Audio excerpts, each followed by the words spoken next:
Hi all. കഴിഞ്ഞ video നിങ്ങൾ കണ്ടു കാണും. I was just explaining about the death of an advocate. നമ്മുടെ വീട്ടിൽ നമ്മൾ പാലിക്കേണ്ട കുറച്ച് കാര്യങ്ങളും പാരൻസും കുട്ടികളും തമ്മിലുള്ള ബന്ധവും എല്ലാം വന്ന ഒരു ഇൻട്രൊഡക്ഷൻ എന്ന രീതിയിൽ പറഞ്ഞു. എന്തായാലും ഇനി വരും ദിവസങ്ങളിലുള്ള വീഡിയോസ് എല്ലാം കണക്റ്റഡ് ആണ്.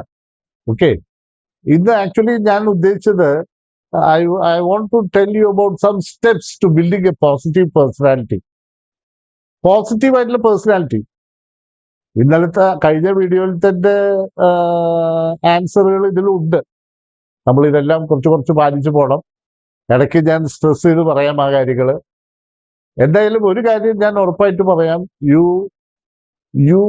your children, everybody need to have a life-changing education program which we miss in our school and college days.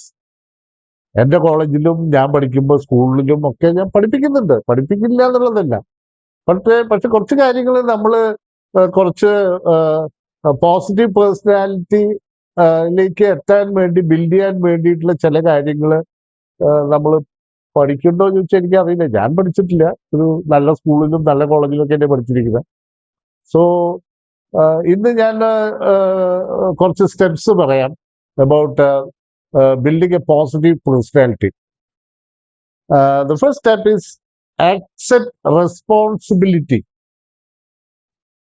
മുന്നോട്ട് പോകാനും വിജയിക്കാനും പോസിറ്റീവായിട്ട് ത്രൈവ് ചെയ്യാനും വേണ്ടിയിട്ട് എപ്പോഴും ആവശ്യം നമ്മളൊരു റെസ്പോൺസിബിലിറ്റി. റെസ്പോൺസിബിലിറ്റി എന്ന് പറഞ്ഞത് നമ്മളെല്ലാ കാര്യങ്ങളും ഏറ്റെടുക്കാൻ ഒരു ആക്സെപ്റ്റൻസ് വേണം. Responsibility is one of the important factor. എപ്പോഴും റെസ്പോൺസിബിലിറ്റി എടുക്കുന്ന ആൾ ഒതുങ്ങിക്കൂടി ജീവിതത്തിൽ ഇങ്ങനെ താഴത്തേക്ക് പോണ കാണാം. റെസ്പോൺസിബിലിറ്റി കൊടുക്കുമ്പോൾ തന്നെ എന്താ ഒരു ഗുണം? ഇപ്പൊ ഞാനൊരു റെസ്പോൺസിബിലിറ്റി എടുക്കുമ്പോൾ തന്നെ എനിക്ക് ഒരു പ്രൊമോഷൻ കിട്ടുന്ന പോലെയാണ്. Giving themselves A promotion. When you accept responsibility, നിങ്ങളൊരു പ്രൊമോഷൻ ചെയ്ത പോലെയാണ്, നിങ്ങളൊരു പ്രൊമോട്ട് ചെയ്ത പോലെയാണ്. ഒരു അഡീഷണൽ റെസ്പോൺസിബിലിറ്റി എടുക്കുമ്പോൾ പ്രൊമോഷനിലേക്ക് പോവാണ്. ഒരു അക്കൗണ്ടബിലിറ്റി അക്സെപ്റ്റ് ചെയ്യാൻ തുടങ്ങും. അക്കൗണ്ടബിലിറ്റി, റെസ്പോൺസിബിലിറ്റി എടുക്കുമ്പോൾ നമ്മളൊരു മെച്യൂരിറ്റി കാരനായിട്ട് റെപ്രസെന്റ് ചെയ്യാൻ തുടങ്ങും. നമ്മൾ എപ്പോഴും ക്രെഡിറ്റ് എടുക്കുന്നത് ശരിയാവുമ്പോഴാണ്.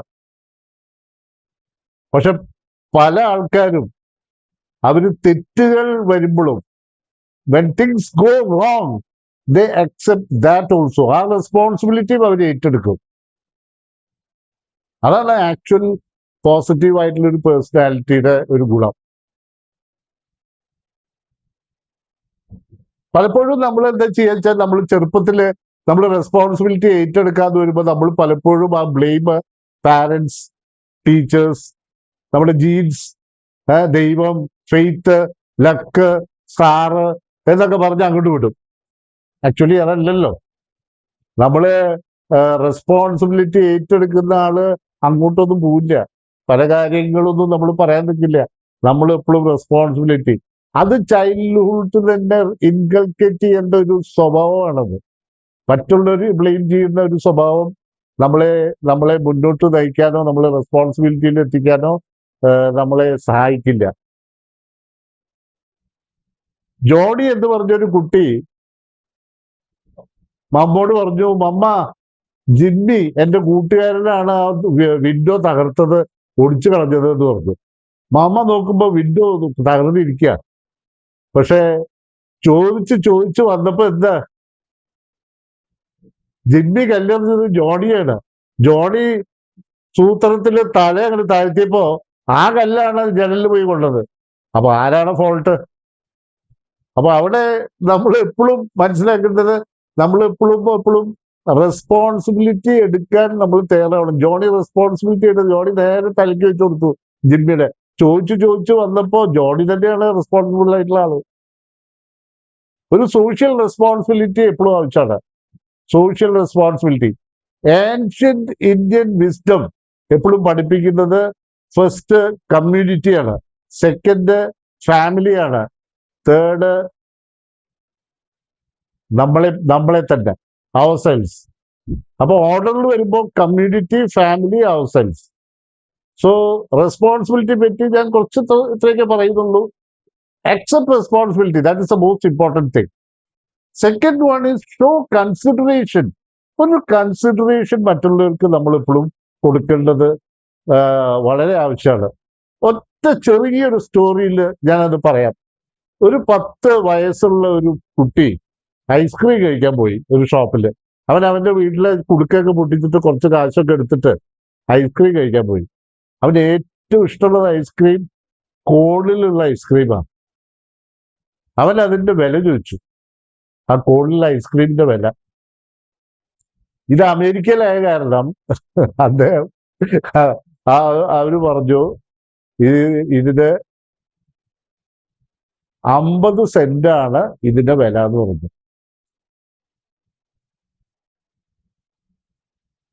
അവൻ പതുക്കെ അവന്റെ പൈസ ഇങ്ങനെ നോക്കി. പൈസ നോക്കിയിട്ട് അവൻ പറഞ്ഞു അത് വേണ്ട, തൊട്ട് താഴെയുള്ള ഐസ്ക്രീം ഒന്ന് നോക്കിയപ്പോൾ അത് എത്രയും ചോദിച്ചു. പക്ഷെ ഏറ്റവും ഇഷ്ടം അവന്റെ കോണിലെ ഐസ്ക്രീം ആട്ടോ. അപ്പൊ പറഞ്ഞു അത് 45 സെന്റാണ്, അല്ല 40 സെന്റ് വയ്ക്കാം, 40 സെന്റ്സ് ആണെന്ന് പറഞ്ഞു. അപ്പൊ അവൻ പറഞ്ഞു അത് മതി എന്ന് പറഞ്ഞു. അപ്പൊ വെയിറ്റ്രസ് ഈ ഐസ്ക്രീം അവിടെ വെച്ചു കൊടുത്തു. ഇവൻ ഇത് കഴിച്ചു കഴിഞ്ഞിട്ട് ബില്ലും കൊണ്ടുവച്ചിരുന്നു ടേബിളിൽ. ഇവൻ അവന്റെ ചില്ലറ എല്ലാം പെറുക്കിയെടുത്ത് അതിന് മുമ്പിൽ വെച്ചിട്ട് അവൻ കഴിച്ചു കഴിഞ്ഞിട്ട് അവൻ മടങ്ങി. വെയിറ്റ്രസ് വന്നിട്ട് കാശ് എണ്ണിയപ്പോ 40 സെന്റിന് പകരം 50 സെന്റാ വെച്ചിരിക്കുന്നത്. കാരണം 10 സെന്റ് ടിപ്പിന് വെച്ചിരിക്കുക. അവൻ നേരത്തെ കൂട്ടി ഒരു കൺസിഡറേഷൻ കൊടുത്തു. അവന് ശരിക്കും പറഞ്ഞാൽ 50 സെന്റിന്റെ ഐസ്ക്രീം കഴിച്ചിട്ട് ടിപ്പ് കൊടുക്കാതെ ഇറങ്ങിപ്പോവാം.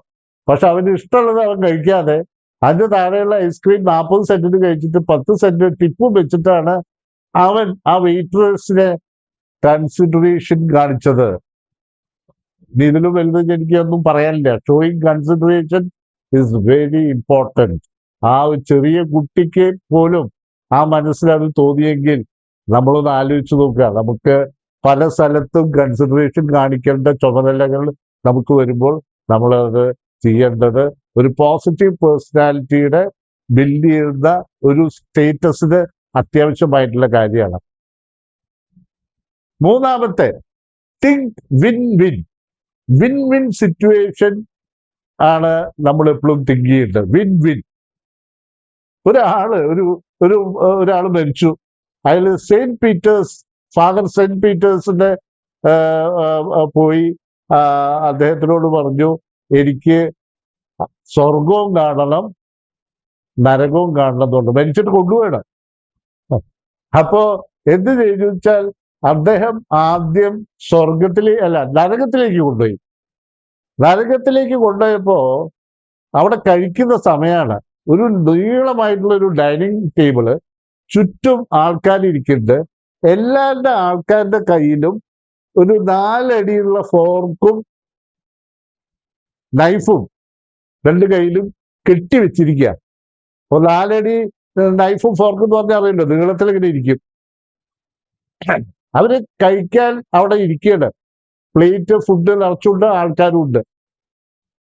പക്ഷെ അവരെല്ലാവരും കരഞ്ഞുകൊണ്ടിരിക്കുകയാണ്. കാരണം അവർക്ക് ആ ഭക്ഷണം അവർക്ക് എടുക്കാൻ പറ്റുന്നില്ല. കാരണം മനസ്സിലായില്ലോ, കയ്യില് കെട്ടിവെച്ചിരിക്കുകയാണ് ഫോർക്കും നൈഫും. 4 ഫീറ്റ് ഫോർക്കും നൈഫും. എല്ലാവർക്കും അവരവരുടെ വായിലേക്ക് എടുക്കാൻ പറ്റുന്നില്ല. അവര് കരഞ്ഞുകൊണ്ടിരിക്കുകയാണ്. ഈ വ്യക്തിയെ ഹെവനിലേക്ക് കൊണ്ടുപോയി. ഹെവനിൽ പോയപ്പോ കാണുന്ന കാഴ്ച എല്ലാവരും സന്തോഷത്തോടു കൂടി ഡിന്നർ കഴിക്കുകയാണ്. അവിടെയും ഇതന്നെ അവസ്ഥ. എല്ലാവരുടെ കയ്യിലും കെട്ടിവെച്ചിട്ടുണ്ട് 4 അടിയുള്ള ഫോർക്കും നൈഫും. പക്ഷെ അവിടെ ഒരു പ്രത്യേകത ഉണ്ട്. ഇവിടെ ഇരിക്കുന്ന ആള് ഈ നൈഫും ഫോർക്കും എത്തുന്ന വേറൊരാൾക്ക് ഫീഡ് ചെയ്ത് കൊടുക്കുന്നു. അയാൾ വേറൊരാൾക്ക് ഫീഡ് ചെയ്ത് കൊടുക്കുന്നു. എല്ലാവരും മറ്റുള്ളവർക്ക് ഭക്ഷണം കൊടുക്കുന്നു. അതേ നീളത്തിലുള്ള ലൈഫ് വെച്ചിട്ട് ഭക്ഷണം കൊടുത്ത് എല്ലാവരും സന്തോഷിച്ചിരിക്കുന്ന കാഴ്ചയാണ് ഹെവനില് ആ വ്യക്തി കണ്ടത്. Win win situation. So friends, The three steps today I explained is, the first one is accept responsibility. Second one is show consideration. And the third one is think win-win. Win-win situation. നമ്മൾ ചിലപ്പോൾ ഇതൊന്നും practice ചെയ്യുന്നതും ചിലപ്പോൾ practice ചെയ്യണ്ടാവില്ല. എല്ലാം പ്രാക്ടീസിലൂടെ നമുക്ക് മാറ്റിയെടുക്കാൻ പറ്റും. If every one stays positive in life, ഈ ലോകം എത്ര മനോഹരമായിരിക്കും. So I insist everybody to enjoy your life by building your steps towards positive personality. I think I'm winding up today. We will come in the next video. Take care. Bye bye.